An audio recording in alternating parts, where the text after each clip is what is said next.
You have to crane your neck to get a good look at the ceiling of the Sistine Chapel. But most tourists are rushed to marvel at Michelangelo's Renaissance masterpiece.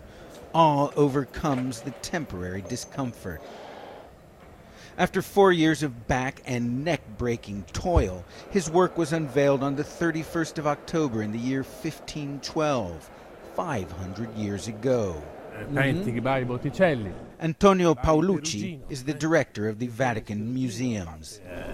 5 centuries ago, the Pope Julius II entered inside Cappella Sistina and can see the vault of Sistina completely painted by Michelangelo.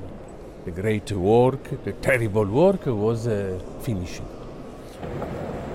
It was an act of almost unrivaled artistic creation. Michelangelo considered himself first and foremost a sculptor and looked down on painters of frescoes.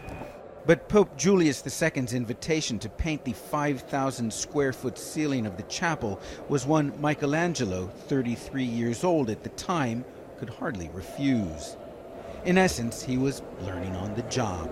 The Sistine Chapel is where cardinals meet for the conclave to choose the next pope, where popes conduct baptisms and special prayers.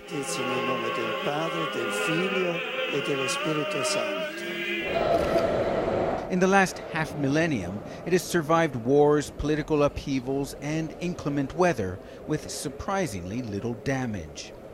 Just one section of the fresco depicting the biblical flood is missing. In 1797, it fell to the floor following a massive explosion in the nearby Castel Sant'Angelo. Today, the greatest threat to this priceless art comes from those who flock to admire it. About 5 million people visit the Sistine Chapel every year. That means 5 million people with sweat, with heat, with dust. The number of visitors is expected only to grow in coming years. The Vatican is planning to upgrade the current climate control system for the chapel, but officials are hesitant to turn tourists away.